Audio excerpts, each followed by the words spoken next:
3月，霍爾木茲海峽關閉引發全球石油危機，油價突破120美元每桶，歐美澳民眾排隊加油限購燃油時，美國記者傑森·史密斯發布的中國比亞迪閃充視頻突然爆火，他實地體驗後發出感慨：中國根本不存在石油危機。大家好，歡迎來到星球熱點，國際大事從不缺席，輿論場中抽絲剝繭，聚焦獨家中國資訊，點讚、訂閱加小鈴鐺，帶你用不一樣的視角讀懂中國故事。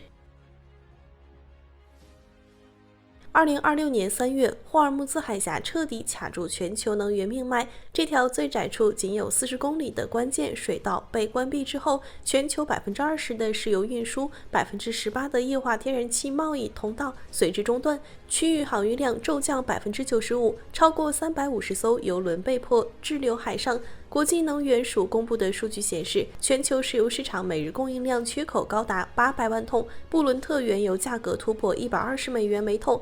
部分交易時段甚至逼近150美元。歐洲不少加油站已經貼出燃油限購令，美國多個地區民眾排起長隊等待加油。澳大利亞汽油價格直逼每升4澳元。東南亞多個國家政府相繼宣布燃油補貼資金告急，人類社會迎來了第3次重大石油危機。而就在全世界陷入能源恐慌的時候，美國記者傑森·史密斯發布的一段視頻，在海外輿論場迅速引爆熱議。他在深圳街頭隨機找到了一座比亞迪路邊閃充站，全程記錄充電過程。視頻中，他掃碼啟動充電，計時器清晰顯示4分58秒時，電量從10%到70%，8分50秒左右達到97%。充電樁無明顯發熱，無風扇噪音，整個過程流暢穩定。他對着鏡頭感嘆：“我在歐美從未見過這樣的技術，9分鐘充滿，600公里續航，比加油還便捷。中國充電站遍布路邊，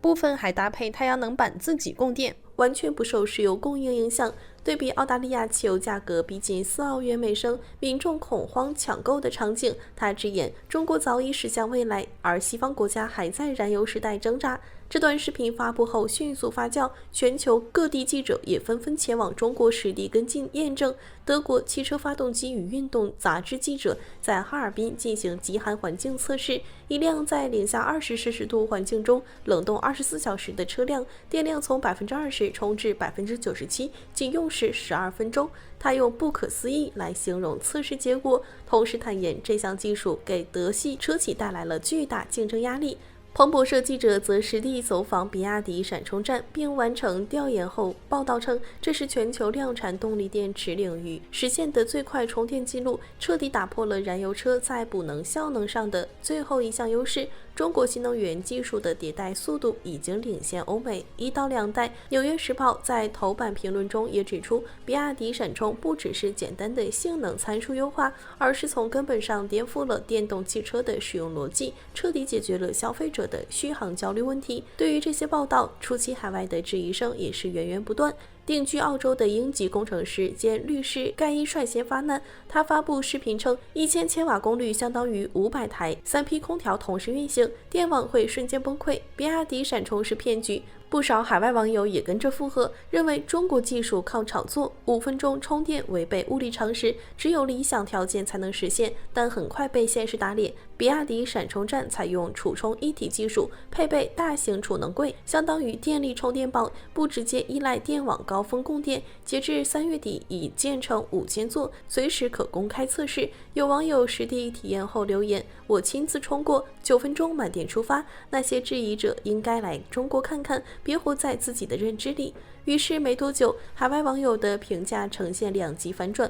有美國網友感慨：“我們還在為充電 APP 繁多、裝體損壞抓狂，中國已經實現掃碼即充，9分鐘滿電，差距太明顯了。”歐洲網友也吐槽，歐洲油價暴漲，從加油站排隊數小時，中國卻靠閃充擺脫石油依賴，這就是戰略遠見。此外，韓國網友則充滿了焦慮，表示比亞迪閃充正在瓦解韓系電池技術優勢，我們的固態電池還在研發，中國已經量產落地。而日本網友無奈地表示，豐田2027年固態電池計劃還沒問世就被中國技術超越了。東南亞網友則充滿期待，石油危機下中國電動車成救命稻草，希望盡快引進比亞迪閃充車型。外國記者與網友的態度轉變，核心是比亞迪閃充解決了行業痛點。以往電動車充電慢、低溫效率低，閃充技術則通過碳化硅模塊、全域智能溫控、電芯直連設計，實現極速補能與極端環境穩定運行。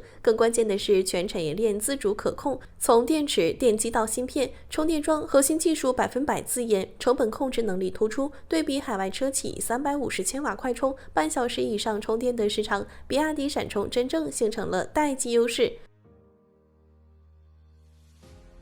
上個月，福特 CEO 吉姆·法利在澳大利亞做了件讓業內意外的事。他專門試駕比亞迪鯊魚皮卡和長城炮、山海炮。法利試駕鯊魚皮卡時態度頗為微妙，他承認車輛整體表現不錯，但特意強調後斗裝500公斤重物還得看福特。這話翻譯過來就是認可中國皮卡的綜合實力，卻不願意承認它在核心場景的競爭力。可他沒說的是，鯊魚皮卡的 DMO 超級混動越野平台，綜合馬力430匹，5.7秒破百，日常駕駛的動力響應遠超傳統燃油皮卡。試駕過程中，鯊魚皮卡的靜謐性、操控性給法利留下了深刻的印象。作為對比，福特 Ranger 的燃油機發動噪音大，換擋頓挫，而鯊魚皮卡純電模式下幾乎無聲，低速行駛平順性出色。法利試駕後沉默許久，才說出那句有競爭力，顯然內心已認可產品實力，只是礙於企業身份，不願過度讚美。真正讓福特緊張的是鯊魚皮卡的市場表現。這款車2024年在墨西哥首發，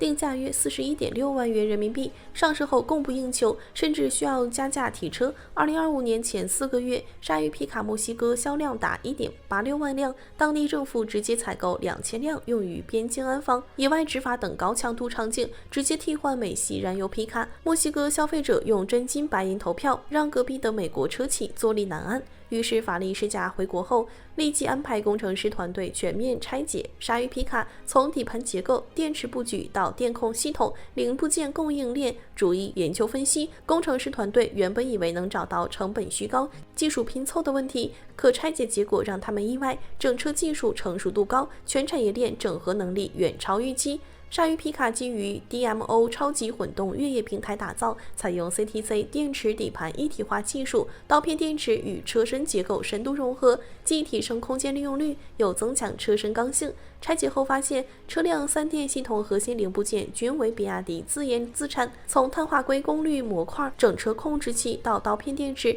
沒有依賴海外供應商，這讓福特工程師十分驚訝。要知道，福特混動車型的電池電控仍需依賴外部採購，成本居高不下，讓法利搞不懂賺錢邏輯的關鍵就在成本控制。鯊魚皮卡搭載 1.5T 發動機加前後雙電機，綜合續航840公里，虧電油耗7.5升每100千米，兼顧動力與經濟性。福特工程師測算，按鯊魚皮卡的配置與性能，歐美車企生產成本至少高出30%，根本無法以這個定價盈利。他們反覆核算供應鏈成本、制造工藝、技術研發費用，始終不明白比亞迪如何實現低價高配。其實吧，答案很簡單，就是全產業鏈自研。比亞迪從電池材料、電機製造到整車生產、芯片研發，實現全鏈條覆蓋。規模化生產，攤薄研發成本，垂直整合減少中間環節費用，再加上國內成熟的供應鏈體系，自然能做到成本與性能的平衡。這種模式是福特、通用等傳統車企無法複製的。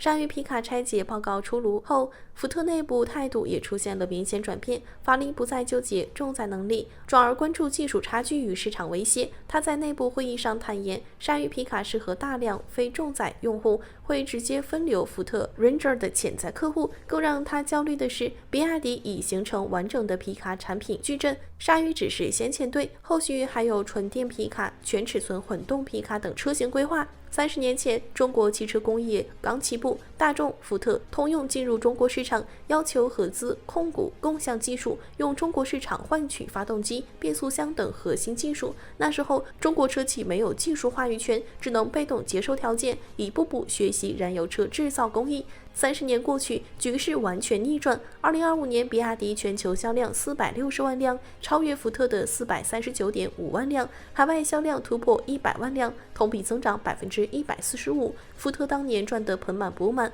，2025年卻虧損82億美元。電動化轉型步履維艱，法拉利想復刻市場換技術，與特朗普政府敲定合作框架，要求中國車企赴美建廠必須合資，美方控股，共享技術與利潤，完全照搬當年中國的模式。不同的是，如今中國車企掌握核心技術，有足夠的議價權，比亞迪全產業鏈自研技術成熟，電池、電機、電控等關鍵領域領先歐美1到2代，所以鯊魚皮卡的成功不是偶然，而是中國汽車工業數十年積累的必然。好了，今天的內容到這裡就結束了。如果你喜歡小編的影片，還請大家多多點讚轉發，讓更多的人一起見證中國進步。關注我的頻道，這樣既能回顧往期視頻，又不會錯過之後的精彩內容。那我們下期節目不見不散。